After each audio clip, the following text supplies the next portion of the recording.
A doña María le quedaban exactamente 4 pesos con 50 centavos en el bolsillo el día que su vida cambió para siempre. Era un martes, oscuro y lluvioso, de esos que calan los huesos. A sus 67 años, su cuerpo ya no resistía igual las jornadas largas en el horno de su pequeña panadería en el centro de Guanajuato. Esa mañana había salido de casa sin desayunar, con las piernas adoloridas y los ojos hinchados por no haber dormido.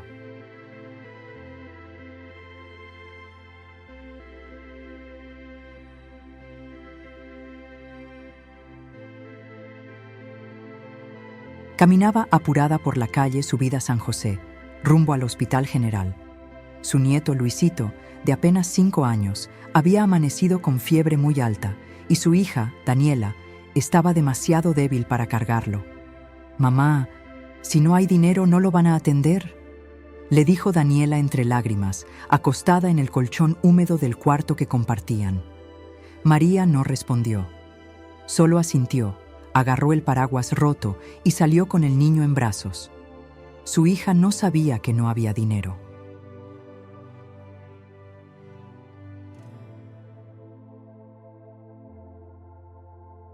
No sabía que María había empeñado lo último que tenía 3 días antes, el anillo de bodas de su esposo fallecido. Aquel anillo era su única reliquia, su promesa eterna con don Emilio, el hombre con quien había construido toda su vida y que murió en un accidente de autobús hacía exactamente 11 meses, el mismo día en que la panadería estuvo a punto de cerrar. Pero no cerró. María no permitió que se hundiera el sueño de su familia.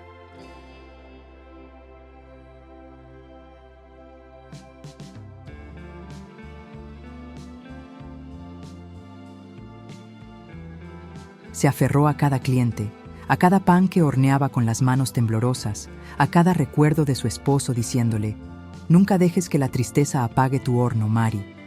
Y aún así, esa mañana, caminando bajo la lluvia con su nieto enfermo, la tristeza casi la vencía.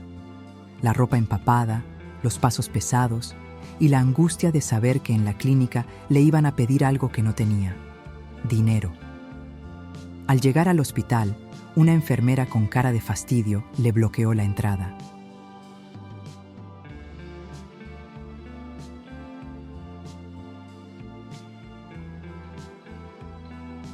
¿Trae seguro o dinero para la consulta? María bajó la cabeza, sacó los 4 pesos con 50 centavos y los puso sobre el mostrador como si fueran monedas de oro. «Es todo lo que tengo, pero mi nieto está muy mal. Por favor». La enfermera hizo una mueca. Dudó. Iba a negar la entrada cuando una voz detrás de María interrumpió. «Déjalos pasar, yo cubro la consulta». María volteó despacio y se encontró con un hombre alto, de barba canosa, vestido con una bata médica.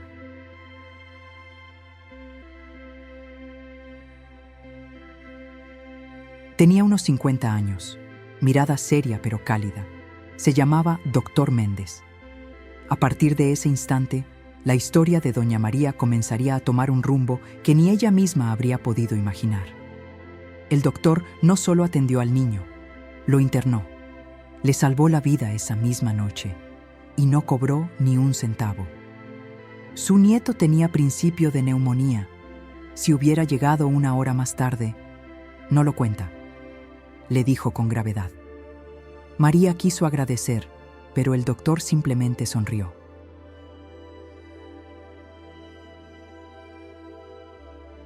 «Y solo cuide de él y de usted misma. El mundo necesita más mujeres como usted».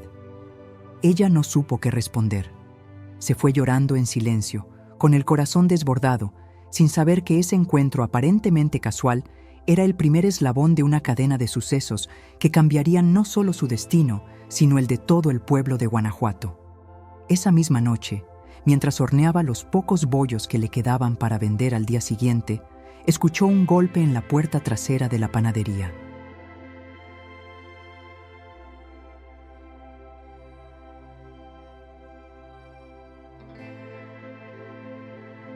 Golpearon 3 veces. «¿Quién anda ahí?», preguntó, desconfiada. No hubo respuesta. Al abrir, solo encontró un sobre blanco, mojado por la lluvia. No había nadie en la calle.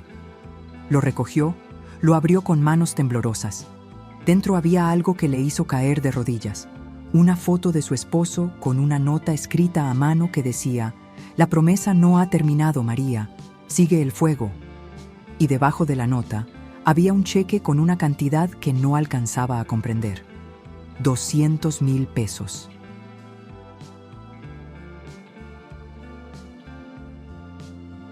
¿Quién lo había dejado ahí? ¿Y por qué? ¿Era una broma cruel? ¿Un error? Afuera, la lluvia seguía cayendo, pero el horno de doña María apenas comenzaba a encenderse otra vez. María no pudo dormir esa noche. Dejó el cheque sobre la mesa de la cocina, justo al lado del candelabro con la foto de don Emilio, como si necesitara su bendición antes de tocar ese dinero. Pasó horas mirando esa cifra, 200,000 pesos. Más de lo que había ganado en toda su vida como panadera. No había remitente.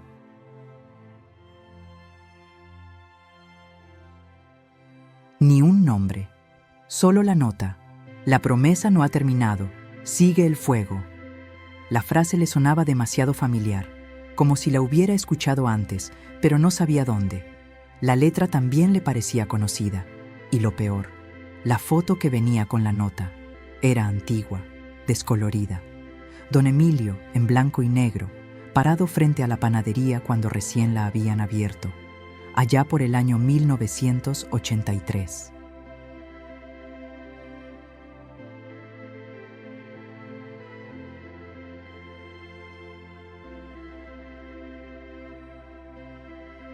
Esa foto estaba guardada en una caja en su armario. ¿Cómo podía estar ahí afuera con el sobre? Con el corazón acelerado, subió corriendo a su cuarto. Abrió la caja.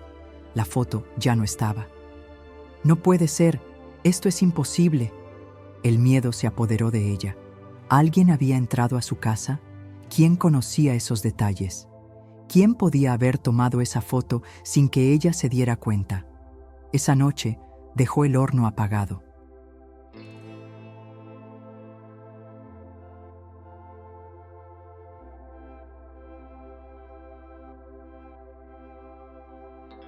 Cerró con llave todas las puertas y se sentó frente a la ventana, abrazando una manta, mirando la calle desierta bajo la lluvia. Esperó hasta que amaneció. La noticia del milagro corrió rápido entre los vecinos. Dicen que Luisito se salvó por un médico ángel. Dicen que alguien le dejó un cheque a doña María. Dicen que el espíritu de don Emilio la está cuidando. La panadería, que durante meses apenas vendía lo justo para sobrevivir, comenzó a llenarse.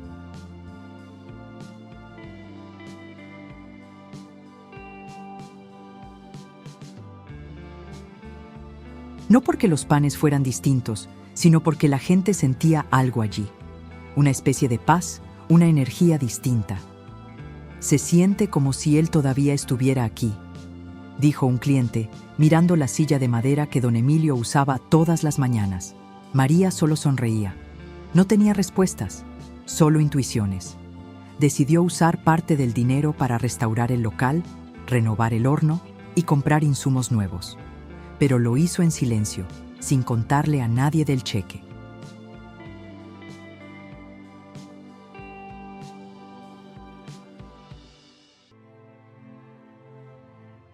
El resto del dinero lo escondió en una caja fuerte vieja que tenía en el desván.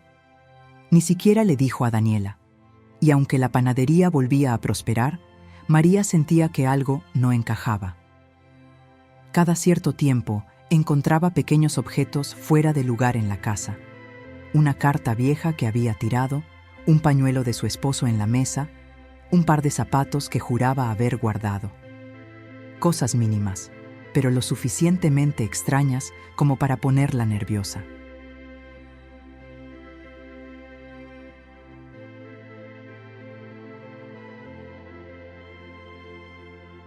Hasta que una mañana, al llegar a abrir el local, encontró la puerta principal abierta, no forzada, simplemente abierta, y sobre el mostrador, otro sobre blanco, Esta vez no había dinero, solo una nota. Busca en el horno viejo, ahí dejó algo para ti antes de irse. No había firma, pero la letra era la misma. El horno viejo había estado sellado desde la muerte de don Emilio. Era un horno antiguo de ladrillo que usaban solo en ocasiones especiales.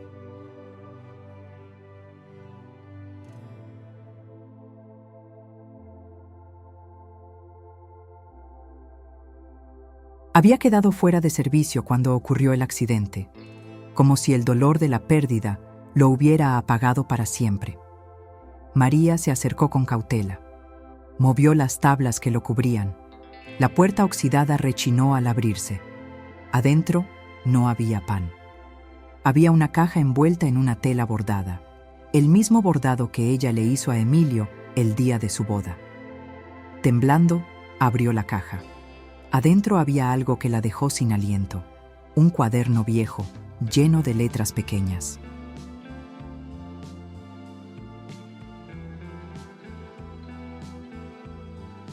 Era el diario secreto de don Emilio.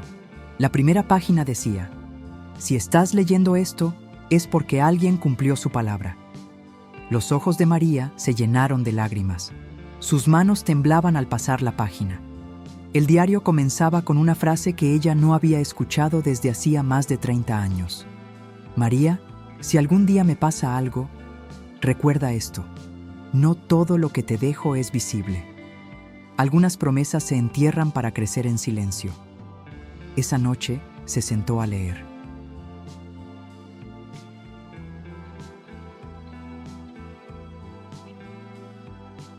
Y lo que encontró ahí dentro cambiaría todo lo que creía saber sobre su esposo, su familia y sobre ella misma, porque entre las páginas del diario había una historia oculta, una historia que explicaba quién era realmente don Emilio y por qué había cosas que María jamás debió descubrir.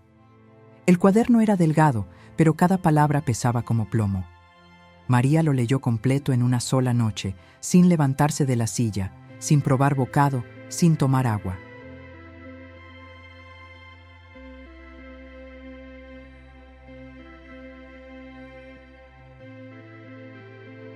A cada página sentía que el aire se hacía más espeso, como si el pasado la estuviera abrazando por la espalda, susurrándole cosas que no quería oír. El diario de don Emilio no era un simple registro de memorias, era una confesión. Comenzaba relatando los primeros años de la panadería, los sacrificios, las deudas, las madrugadas sin dormir. Hasta ahí, todo lo que María ya sabía. Pero después, las palabras comenzaron a cambiar de tono.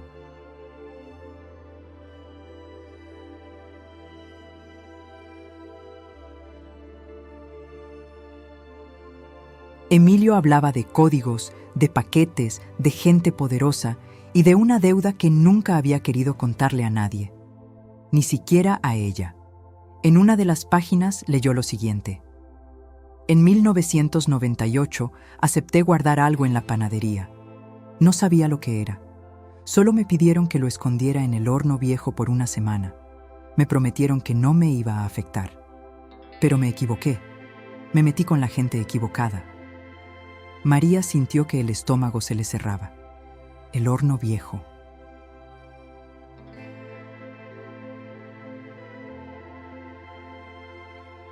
El mismo donde había encontrado el diario.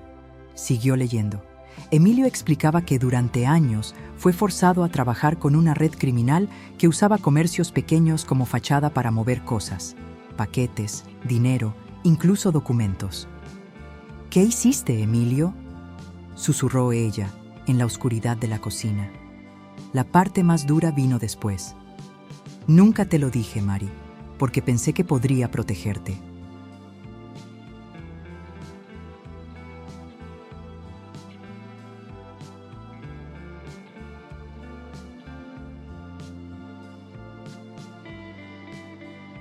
Pero cuando supe que me iban a matar, lo entendí.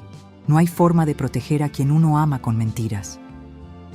¿Te iban a matar? ¿No fue un accidente?, dijo en voz alta, como si alguien pudiera escucharla. Su mente regresó al día del supuesto accidente, 17 de noviembre, 11 meses atrás. Emilio iba camino al mercado de abastos. Un camión lo arrolló al salir de una curva. Nunca hubo testigos. La policía lo cerró como un accidente común.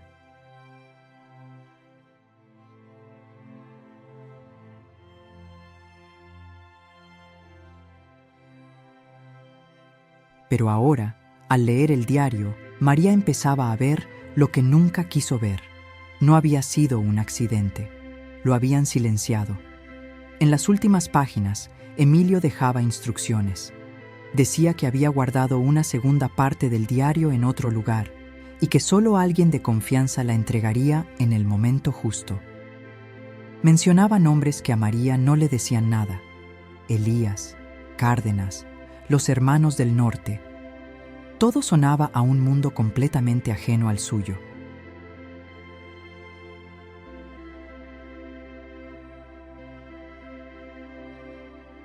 Y al final, una frase la quebró por dentro. Si alguna vez recibes un sobre con mi foto, no tengas miedo. Es señal de que no estás sola. María cerró el diario. Estaba helada. Se quedó sentada hasta que amaneció, con las manos apretando la tela bordada que cubría la caja. No sabía si llorar, si gritar, si quemar el cuaderno o guardarlo para siempre. Pero sí sabía una cosa. Todo lo que creía saber sobre su esposo, su historia y su vida, había cambiado para siempre.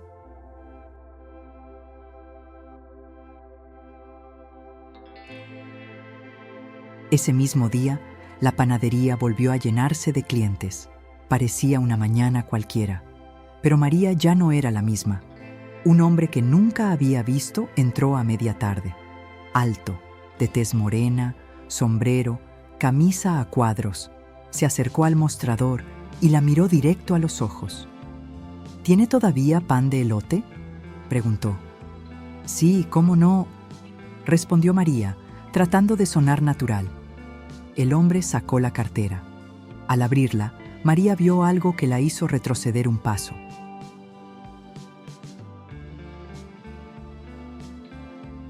Dentro, en una funda de plástico, el hombre tenía una foto de don Emilio, en blanco y negro. La misma, exactamente la misma. Él me ayudó hace muchos años. Me dijo que, si algún día le pasaba algo, viniera aquí y le entregara esto a su esposa. Dijo, sacando un pequeño paquete envuelto en cuero. María lo tomó, sin decir palabra.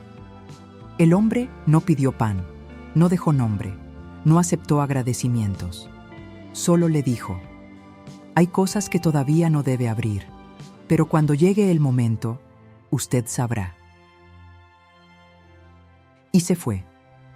María cerró la panadería temprano ese día. Subió las cortinas, apagó las luces y subió a su cuarto. El paquete olía a polvo, a madera vieja, a algo que llevaba enterrado años. Dentro encontró una libreta más pequeña y una llave. La libreta tenía solo una frase escrita: cuando abras esa bodega, María, no vas a reconocer la vida que llevaste. El número de la bodega estaba escrito al reverso: Bodega 11C, Parque Industrial de Guanajuato. Afuera comenzaba a llover. Otra vez. María nunca había estado en esa zona industrial. Apenas había escuchado hablar de ella cuando don Emilio mencionaba os presos dos insumos o cuando buscaba sacos de harina a granel. Pero nunca había ido personalmente. Era un lugar frío, alejado, lleno de almacenes grises, con letreros oxidados y perros callejeros rondando entre la basura. Esa mañana, después de cerrar la panadería más temprano de lo normal, tomó un taxi.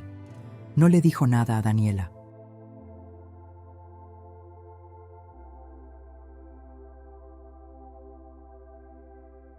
Solo dejó un pan calientito sobre la mesa con una nota. No me esperes despierta. Tengo que resolver algo del pasado. El conductor, un joven de acento norteño, la miró por el espejo retrovisor cuando le dijo el destino. ¿Está segura, señora? Por ahí casi no pasa nadie, Menos a esta hora. María asintió. Solo necesito 15 minutos. Al llegar, todo era silencio. El portón del parque industrial rechinó al abrirse. Una brisa helada soplaba entre los almacenes abandonados.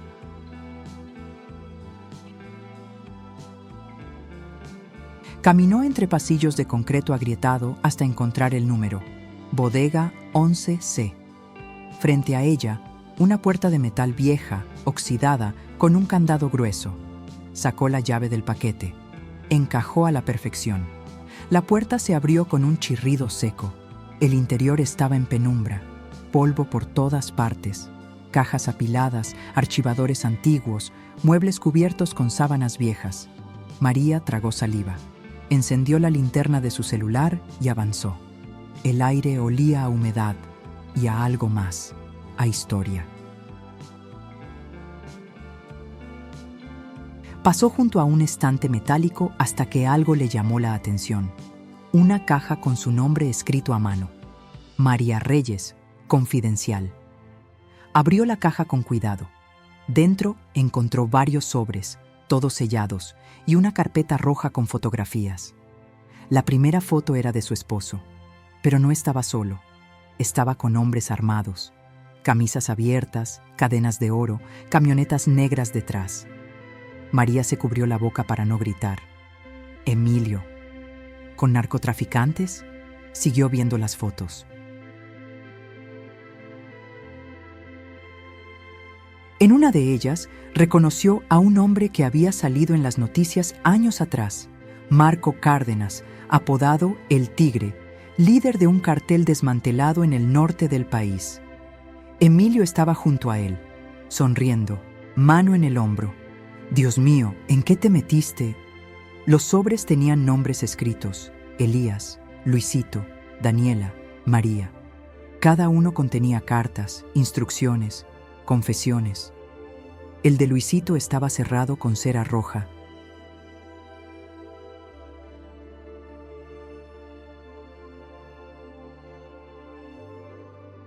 Y un papel lo acompañaba. No abrir hasta que cumpla 18 años. El de Daniela contenía una carta con apenas 2 líneas. Perdóname por las decisiones que tomé. Quise protegerte, pero me equivoqué. El suyo era más largo.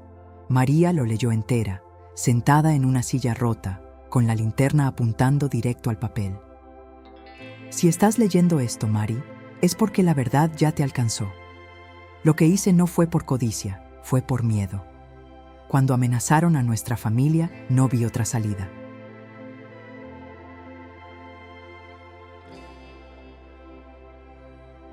Me metí con ellos pensando que saldría pronto, pero nunca se sale. El horno viejo fue más que un lugar de pan. Fue un escondite, un punto de entrega, un símbolo de una doble vida que odié cada día. Y aún así, si tuviera que hacerlo otra vez por protegerte, lo haría. Hay una lista en esta bodega. Es la clave, pero si decides verla, no hay marcha atrás. María levantó la mirada. Una vieja caja fuerte, empotrada en la pared, parecía fuera de lugar. Se acercó.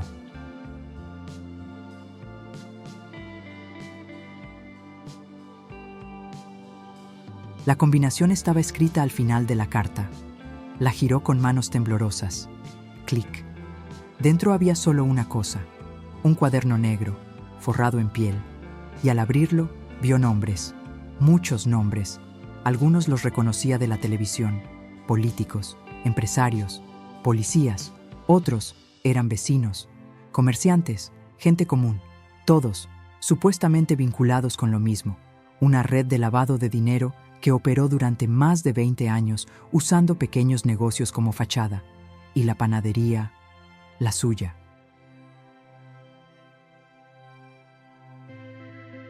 Estaba al centro del esquema. María no sabía si llorar, si gritar o si quemar todo, pero entonces escuchó un ruido afuera, pasos. Se apagó su linterna. El celular marcaba 1% de batería. Se quedó inmóvil, escuchando. Una voz de hombre susurró desde el pasillo. ¿Está ahí adentro? Otro respondió. La señora ya sabe demasiado. Hay que asegurarnos de que no salga.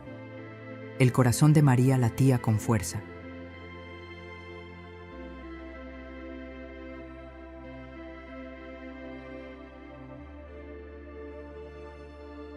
Había abierto la puerta del pasado y ahora alguien quería cerrarla para siempre. María apagó el celular justo antes de que se apagara solo.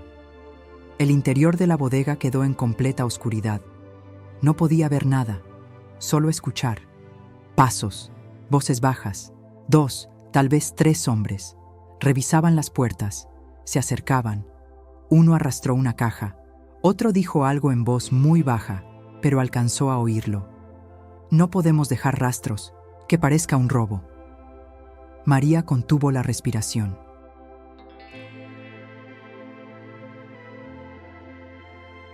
Estaba escondida detrás de unas estanterías, apretando contra el pecho el cuaderno negro. Su mente iba a mil. Pensó en correr, pero no conocía bien el lugar. Si la veían, no iba a tener oportunidad. Entonces lo notó. Un pequeño respiradero roto en la parte trasera de la bodega, justo detrás de unas cajas metálicas. Podría caber, tal vez, si se arrastraba, si no hacía ruido. Empezó a moverse lentamente, sin levantar ni una mota de polvo. Cada crujido del suelo le parecía una explosión. Afuera, los pasos se acercaban. Revisa la parte del fondo. Uno de los hombres estaba a metros de ella. María apretó los dientes. Llegó al respiradero. Se tiró al suelo, levantó la rejilla oxidada con cuidado y se deslizó, raspándose los brazos con el metal viejo. Cruzó apenas cuando una linterna iluminó el rincón donde había estado segundos antes. ¿Viste eso? Nada, solo cajas. Desde el otro lado del respiradero, María escuchó cómo entraban y revisaban todo.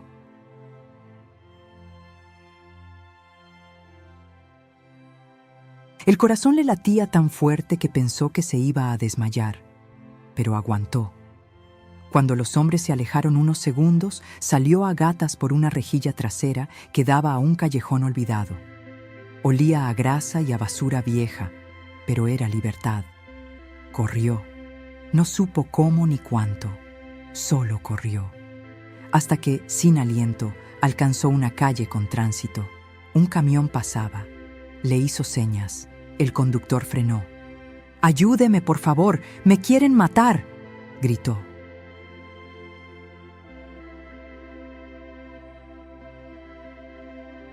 El chofer, un hombre mayor, abrió la puerta sin pensarlo. «Suba, señora, suba ya». María se metió y no miró atrás. El camión la llevó directo al centro. Al bajar, no fue a casa. No podía. Tal vez ya la estaban buscando. Fue a donde sabía que nadie la buscaría. La vieja iglesia de San Cayetano, donde su madre la llevaba a rezar cuando era niña. Entró al templo en silencio. Se sentó en la última banca y por primera vez en años lloró con rabia, no por miedo, sino por haber amado a un hombre que le ocultó una vida entera, por haber criado a su hija sobre un suelo contaminado, por no haber notado nunca las señales. «¿Qué se supone que debo hacer ahora?», susurró. Un sacerdote se acercó, viejo, con voz suave.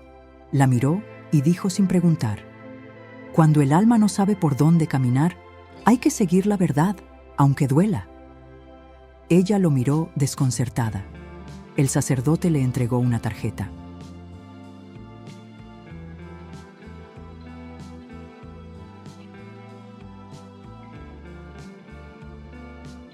«Alguien me pidió que le diera esto, si algún día usted llegaba aquí llorando». La tarjeta era blanca. Solo un nombre, Elías, y un número. El mismo nombre que aparecía en el cuaderno negro. El mismo que don Emilio mencionaba en su diario. «¿Quién es usted?», preguntó María. «Solo un mensajero». Esa noche, en una pensión barata cerca de la estación de tren, María marcó el número desde un teléfono público. Una voz grave respondió: ¿Quién habla?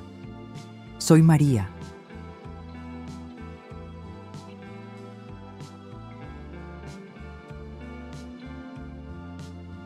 María Reyes, la esposa de Emilio. Silencio.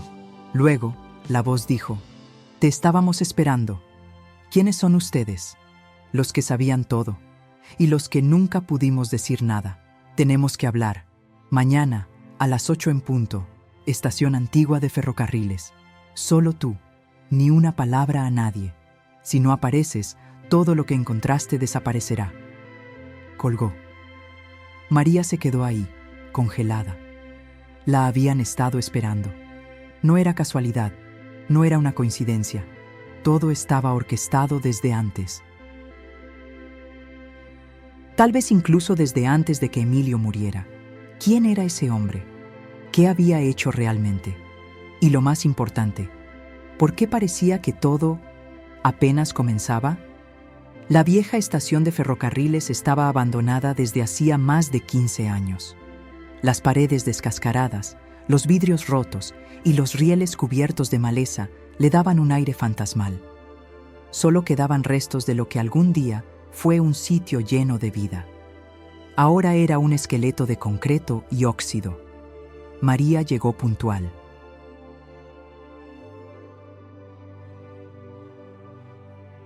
8 en punto. No llevaba el cuaderno negro consigo. Lo había escondido en un lugar seguro, envuelto en plástico, enterrado en el patio de la iglesia, detrás de un rosal. Tenía miedo, sí, pero también tenía fuego. Ya no era solo una abuela cansada. Era una mujer traicionada, herida y despierta. Un hombre la esperaba en el andén. Alto, delgado, con sombrero beige y un bastón de madera. La saludó con un gesto leve de cabeza. «¿Elías?», preguntó ella. Él asintió. «Te pareces a la María que Emilio describía, aunque él decía que tú jamás llegarías a leer ese cuaderno». María lo miró fijo. Lo leí y vi las fotos. Sé en lo que estuvo metido. Elías suspiró. Caminó lentamente hasta un banco de concreto bajo un techo corroído. Se sentó. Señaló el lugar junto a él. Lo que sabes es apenas la mitad. María se sentó con cautela. No quitaba los ojos de él. ¿Quién eres realmente? Elías se giró hacia ella. Fui el primer socio de Emilio. Antes de que se metiera con los que no debía, yo lo introduje. Yo le abrí la puerta al fuego. ¿Fuego? Así les llamábamos, a los que operaban desde la sombra. Empresarios, políticos, clérigos, militares, todos parte de la red, todos usando negocios como el tuyo para mover dinero y secretos. María sintió un escalofrío. ¿Y por qué ahora? ¿Por qué decirme todo esto? Elías sacó un sobre arrugado de su abrigo. Lo puso en sus manos. Porque Emilio dejó algo más.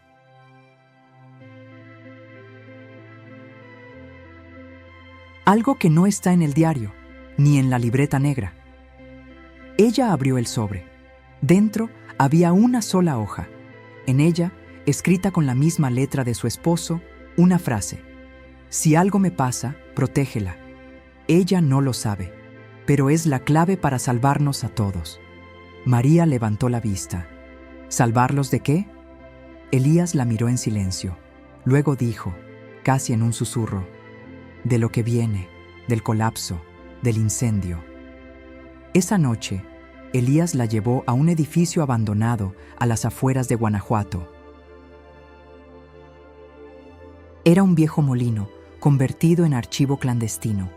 Al entrar, María vio computadoras, cajas de documentos, mapas con marcadores rojos, fotografías colgadas con hilos. Elías le explicó todo. Durante más de 2 décadas, Emilio recopiló información. Grabó conversaciones, copió transacciones, fotografió reuniones. Lo hacía en secreto. Nadie sabía, ni siquiera tú. ¿Y por qué lo hacía? Porque ya no creía en lo que había construido. Se dio cuenta demasiado tarde de lo que significaba y decidió traicionarlos desde adentro. María sintió un nudo en la garganta. Su esposo no solo había sido parte del problema, también había intentado destruirlo. ¿Y por qué lo mataron? Porque quiso salirse. El último año de su vida se volvió un fantasma. Sabía que lo vigilaban. Por eso escondió el diario y por eso te protegió de todo. Te dejó como el eslabón final. María negó con la cabeza. Yo no puedo hacer nada. Sí puedes. Tienes el cuaderno. Tienes los nombres.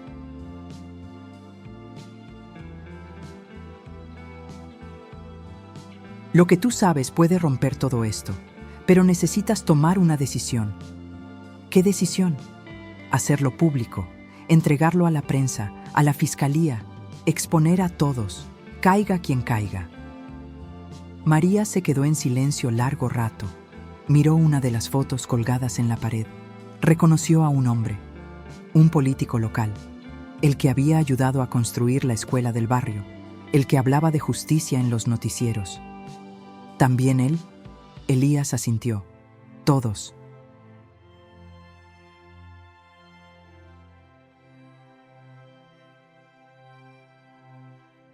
¿Y si lo hago? ¿Qué me va a pasar a mí y a mis nietos? Elías bajó la mirada. Por eso te estamos ofreciendo algo más. Protección, nueva identidad, salida segura. ¿Salir de Guanajuato? Salir de México. Hay personas que te deben favores. Emilio las ayudó en su momento. Están listas para devolvértelos. María tragó saliva. Su casa, su panadería, su barrio, toda su vida. No puedo abandonarlo todo. Elías la miró con seriedad. Si no lo haces, vas a perderlo igual, solo que más lento. Más doloroso. María bajó la mirada. Pensó en Luisito, en Daniela, en la promesa que Emilio había dejado escrita. Ella no lo sabe, pero es la clave para salvarnos a todos. Entonces, sin levantar la vista, susurró: necesito verlos, una vez más, despedirme, aunque sea sin que me vean. Mañana, al anochecer, una última vez, después todo cambia. Esa noche, María regresó a escondidas a su barrio. Se detuvo frente a la panadería.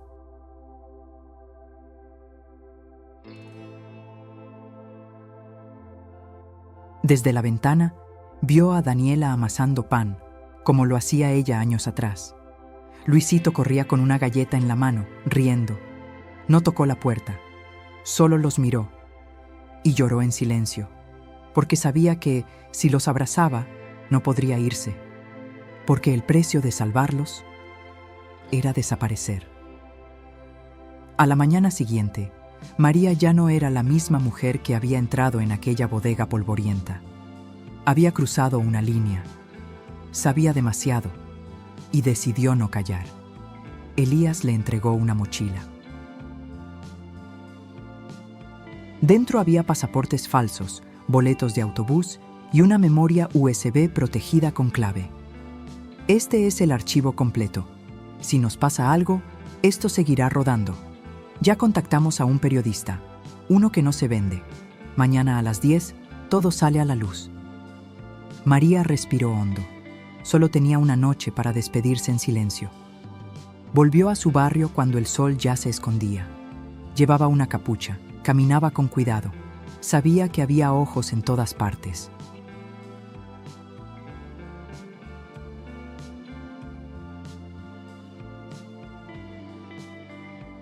Las sombras, como Elías las llamaba, no dormían. Estaban en los mercados, en los taxis, en las tiendas, fingiendo ser vecinos. Vigilaban. Desde la esquina vio la panadería, las luces encendidas, el horno funcionando. Daniela estaba al frente, sirviendo a un cliente. Luisito jugaba con harina en el mostrador. Se le dibujó una sonrisa en el rostro, inocente, feliz. María no quiso interrumpir eso. No entró, no golpeó, solo cruzó la calle y dejó un sobre en la reja. Adentro, una carta. Breve, directa, escrita con manos que temblaban. Hijita, si lees esto, ya me habré ido, no por cobardía, sino porque la verdad pesa. Y si me quedo, les haré daño, a ti, a mi nieto, al recuerdo de tu padre. No preguntes, solo vive, cocina con amor y nunca apagues ese horno. Te amo con todo mi ser. Mamá. Dejó también un collar, el que Emilio le regaló el día en que abrieron la panadería por primera vez. Y se fue. No miró atrás. A la mañana siguiente, el plan estaba en marcha.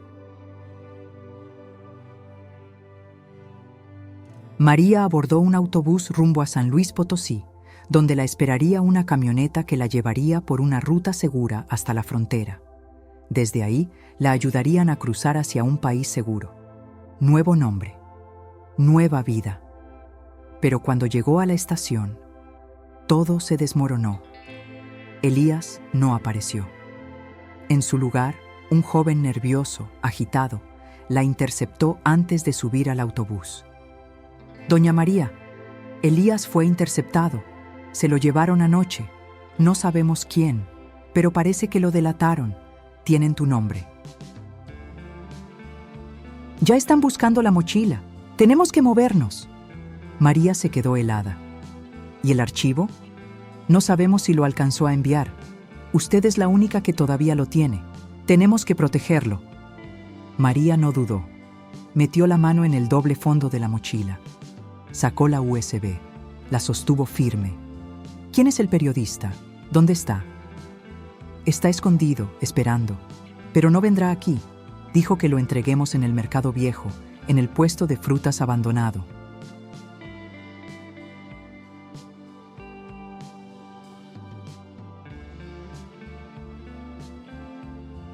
Tiene solo 20 minutos antes de irse del país. María miró la estación. Gente por todas partes. Tal vez ya la estaban siguiendo. Llévame, ya. Corrieron por callejones, cortaron camino entre mercados cerrados y puestos vacíos hasta llegar al viejo local de frutas. El techo estaba medio caído. Había grafitis en las paredes. Un hombre joven, de barba rala y gafas oscuras, los esperaba. María se acercó sin hablar. Le puso la memoria en la mano. Ahí está todo, los nombres, las pruebas. Las fotos. Haga lo que tenga que hacer, pero hágalo bien. El periodista asintió. ¿Y usted? Yo me desaparezco, como tenía que ser. El periodista se fue, y María, por fin, sintió que algo se había liberado. Había cumplido. Pero justo cuando salía del local, 2 camionetas negras frenaron de golpe en la esquina. Hombres armados bajaron de inmediato. «Ahí, es ella», gritó uno. El joven que la acompañaba intentó sacarla por la parte trasera, pero uno de los hombres lo alcanzó. María corrió. Corrió como no había corrido en años. Esquivó calles, saltó un charco, dobló en seco por una esquina hasta que llegó a una placita vacía. Ahí, sin salida, quedó atrapada. Los hombres se acercaban. «Ya no hay a dónde correr, señora. Devuélvanos lo que tomó». María se giró, miró a los ojos al que hablaba, y por primera vez no sintió miedo. «Ya lo entregué». El hombre frunció el ceño. «¿A quién?» «A alguien con más huevos que todos ustedes juntos».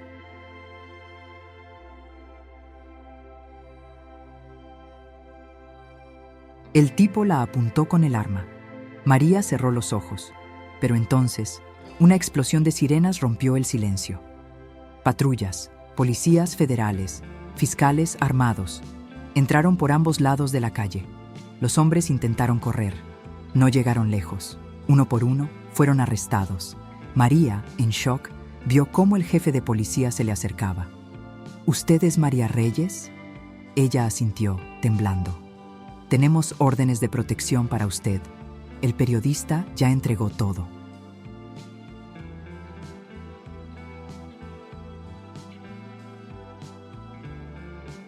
«Las capturas están en marcha en todo el estado. Usted salvó a mucha gente y puso a temblar a otros. María se desmayó. Despertó en una clínica pequeña, bajo resguardo. Un enfermero le dio un celular. «Hay alguien en la línea», insistió mucho. Ella contestó. Del otro lado, una voz entre lágrimas. «Mamá». Era Daniela. «¿Estás viva? ¿Dónde estás? ¿Qué hiciste?» María cerró los ojos. No dijo mucho, solo respondió. «Te cumplí, hija. Te salvé. Y ahora necesito desaparecer». Y colgó. Afuera, el sol ya había salido. Y con él, el nombre de Doña María ya estaba en todos los noticieros del país. Durante semanas, su nombre estuvo en todos lados. La panadera de Guanajuato que enfrentó al crimen organizado. El sacrificio de una abuela salvó a su comunidad. La viuda que destapó la red más grande de lavado en el Bajío. Su historia se volvió leyenda, pero ella ya no estaba ahí para verla. Después de su recuperación en la clínica, fue puesta bajo un programa de protección.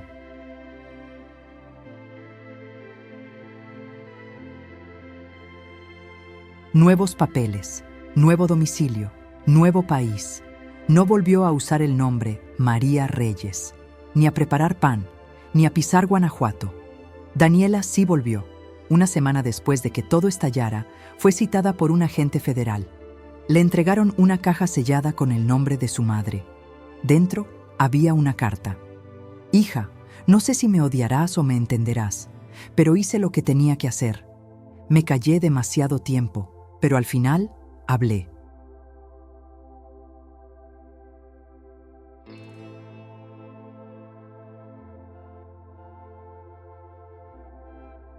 Lo hice por ti, por Luisito, por los sueños que construimos con harina, con fuego y con fe.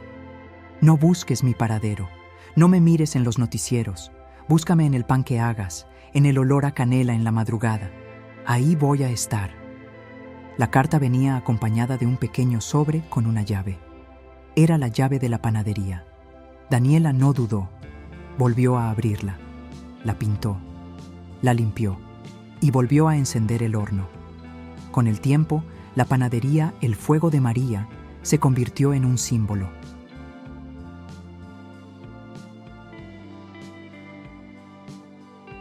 Vecinos llegaban no solo a comprar pan, sino a dejar cartas, flores, dibujos de niños que preguntaban por la señora que salvó al pueblo.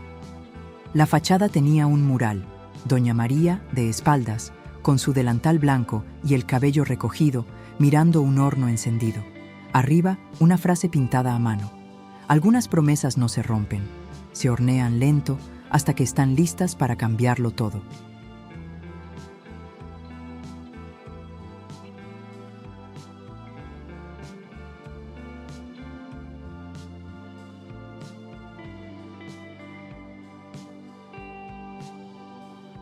A miles de kilómetros de distancia, en un pueblo fronterizo, una mujer mayor caminaba por un mercado con gafas oscuras y sombrero.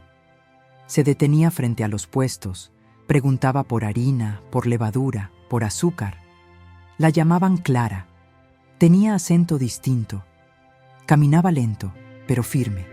Una mañana entró a una pequeña iglesia y dejó una vela encendida. En la banca colocó una caja de galletas de piloncillo y un papel doblado. Para quien las necesite más que yo.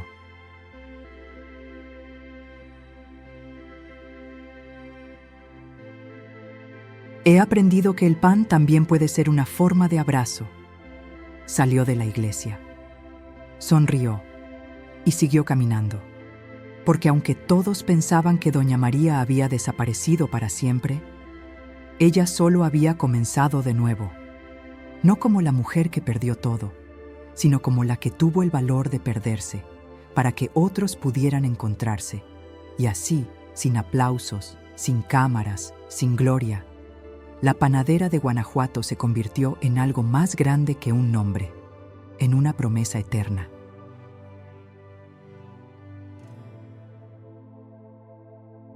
Se essa história tocou o seu coração, imagine as próximas que ainda estão por vir.